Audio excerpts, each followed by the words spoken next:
Alright, y'all, so this week's episode of The Shit We Do for Love was given what it was given. So let's give it what we got.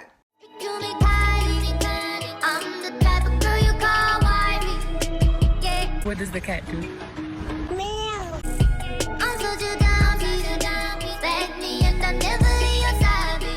Okay, so the episode starts off with D'Angelo basically saying he wasn't feeling his date with Alante. And it all boils down to the fact that he really feeling Ryan.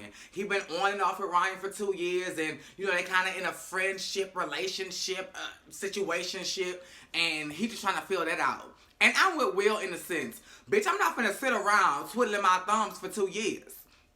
No, ma'am. As the Leo, bitch, you need to rise up like the lion you are, D'Angelo, and tell this bitch what's up, okay? Like, I get it. Last week we was talking about how, you know, Leos don't really reach out. We let the prey come to us. But, bitch, at this point, y'all both know what's up. So I think get really drunk and call him, or either go over there and just tell him how you feel, bitch. Tell him what's up. Because 9 times out of 10, he feels the same way. And one is just waiting for the other to verbalize it. So, girl, just get it out. And then Will alluded to the fact that he would go on a date with Travis. And it's just like, y'all was just going at it for like 5 hours sitting right here. And now you like, we can go out on a date. So it's just like, what is this going on right here? Like, is this child's play? This, you know, like when you kids and you on a playground or whatever and you bully somebody. Well, boys really do that. Bully the girl if they like them and push them down. Like, we're not kids. Don't try to push me down and show me that you like me, bitch. Flirt. That's what adults do. We flirt. And speaking of toddlers, Travis, I'm gonna need you to stop calling Alante a toddler. Yes, he is small, miniature, and very young. But toddler? Like, oh my goodness. And then Will try to throw his little shade. Well, you old enough to babysit us. Us? We said Alante was young. You look about 35. A crisp, sustainable 40. You know, like, and if that's not how old you are, that's definitely the energy you give. You give a very bitter, I'm 35, I'm 40, my wonder years are gone, and I'm jealous of the young kids who doing OnlyFans. Like, that's the judge that you give. And if that's not how you feel, then maybe you should back up. You saying that Travis is so defensive, but bitch, have you looked at the man in the mirror? Because you are the very definition of defensiveness. Soon as somebody say something, well, no, that's not how I feel, and that's not how. Slow down. Because you moving way too fast. So I guess somebody asked D'Angelo what his type was, and he got to describing his type, and apparently his type was everything Will was not. And so Will got in his feelings again and was just like, what you trying to say? Because at first you was like, you would date me, but everything you describing is not me. And it's just like, slow down, because you moving way too fast. Like,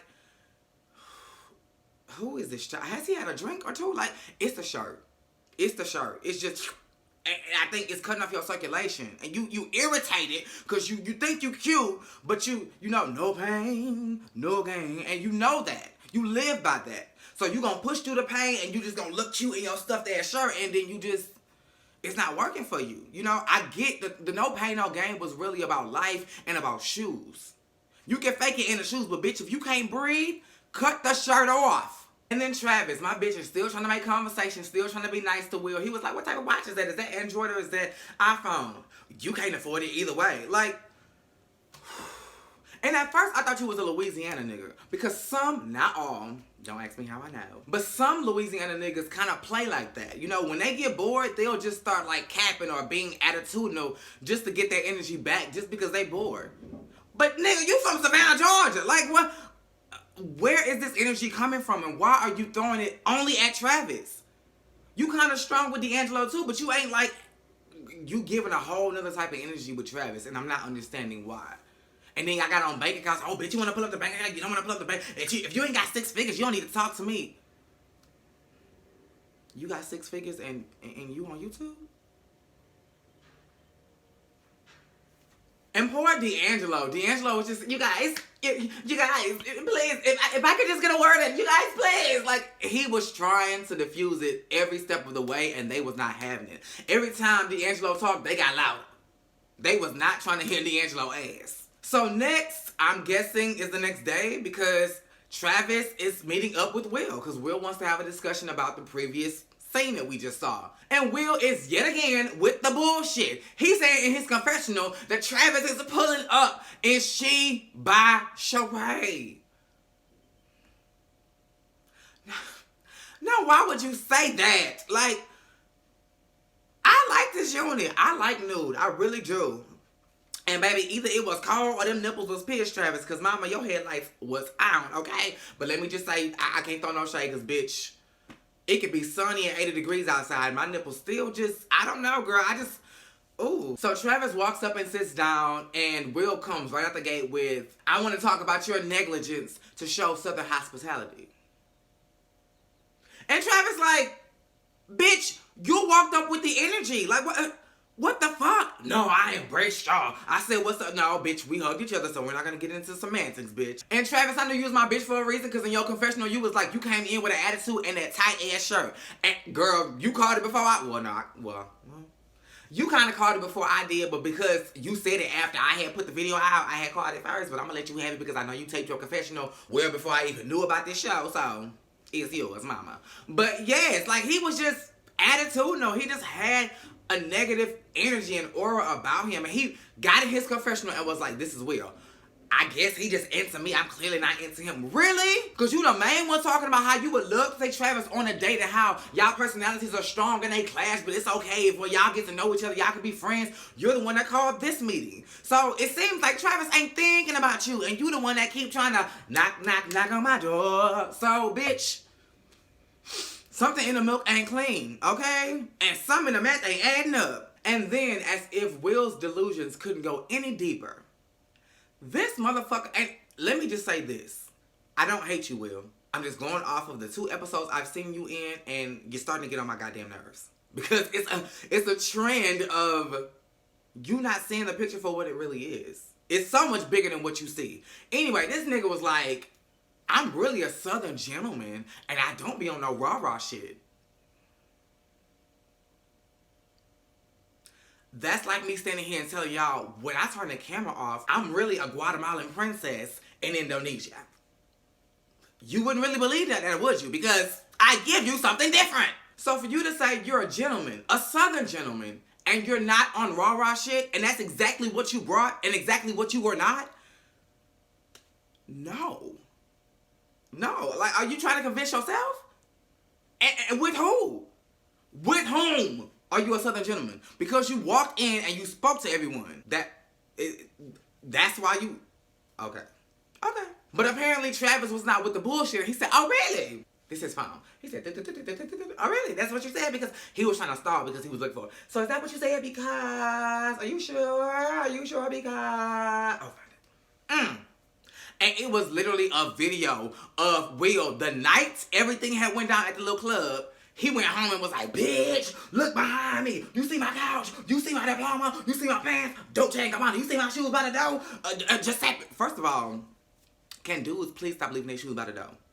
That's why you got a whole fucking closet. You gotta... Oh, God. Everything should have its own place. Even if you don't walk on your carpet, take the shoes off, carry them to the closet, and put them up. Especially if they Giuseppe's while they standing at the door.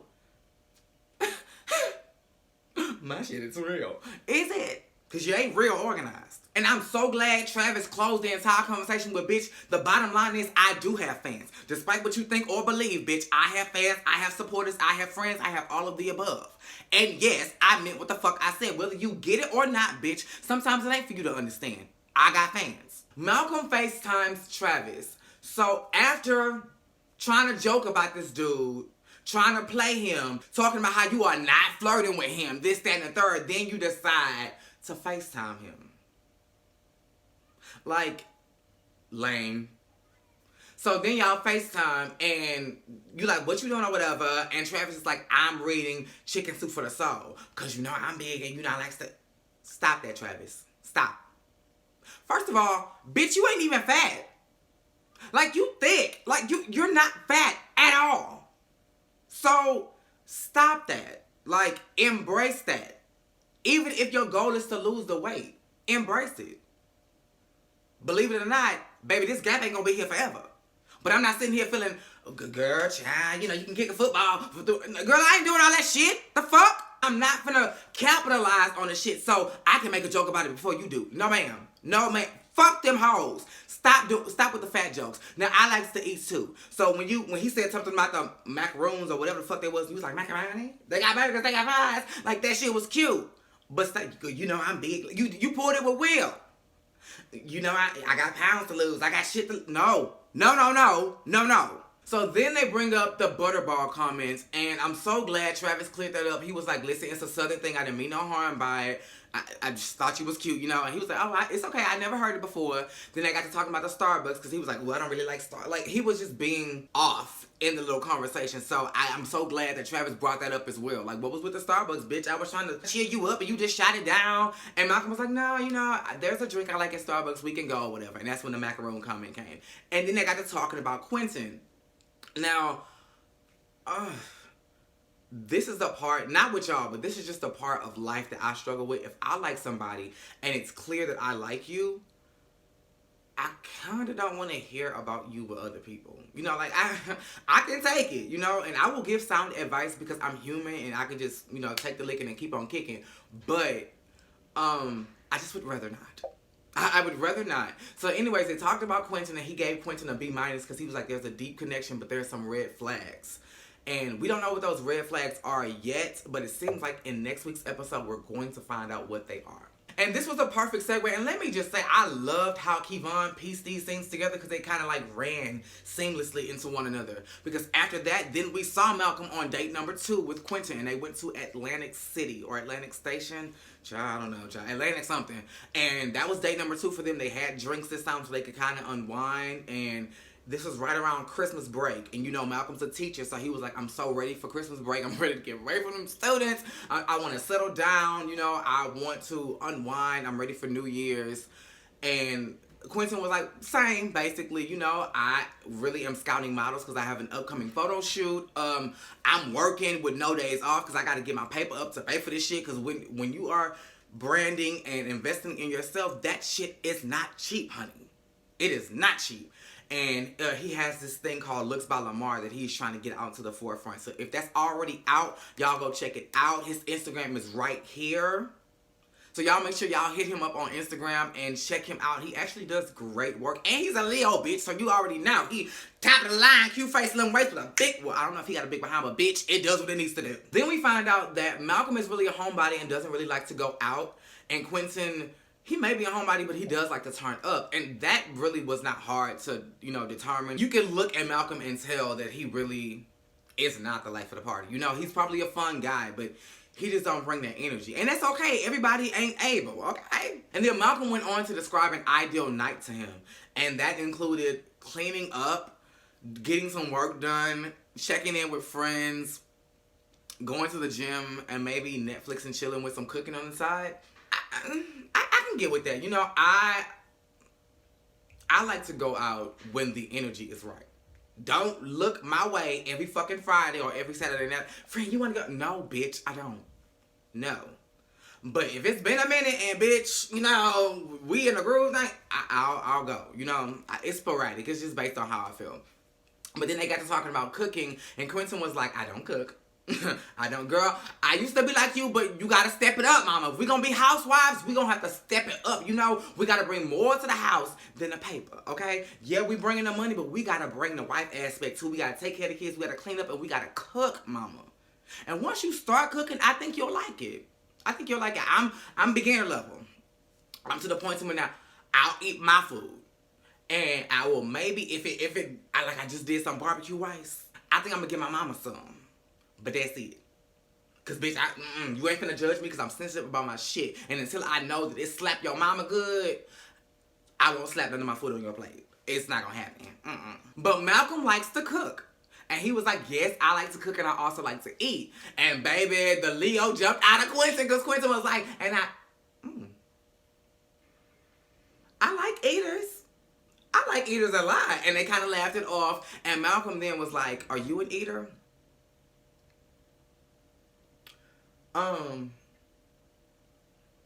Malcolm? Something tells me you already knew the answer to that. So I think that's why Quentin was like, is this a trick question? Like, I'm giving you a Maya Sky, bitch. Like, do you think I'm the brat? No. So then the date was over and they went outside, and that energy, I don't know if it was because cameras were in their faces, but it was just weird energy. So it was like, here come Malcolm again. So what's next? No. You plan date number 2. You plan date number 1. Open your mouth and say what it is that you told us in the confessional. If you want this nigga to plan a date, say, okay, the next date is on you, so where are we going next? Don't. So what, you have to be assertive. You have to be assertive. I understand that that's probably not your comfort zone, but you're going after somebody whose energy is base level assertive. Like, Leos are natural leaders. It's in our energy to take control. So if you told him to plan the next day, y'all will probably be in fucking Bali somewhere. Like, he probably can't wait, you know, for the opportunity. You know, yeah, he's loaded with work right now and his career and just living an everyday life, you know, entertaining his friends, staying in contact with his family. It's a lot. I know. I have been there. I'm there right now. But, bitch, when we get an opportunity to lead and to take some real control, we not gonna miss it. So I think he just wants you to be a little bit more assertive. That hug you gave, you kind of spent him around. He was probably acting like, nigga, move. But that shit was like, sweet Jesus. Like, he wants you to be a man. Like, girl, pull it together. But yeah, that's what this episode was giving, and I gave it what I had. Make sure you are liking, commenting, subscribing, and that your notifications are on. Same place, same time.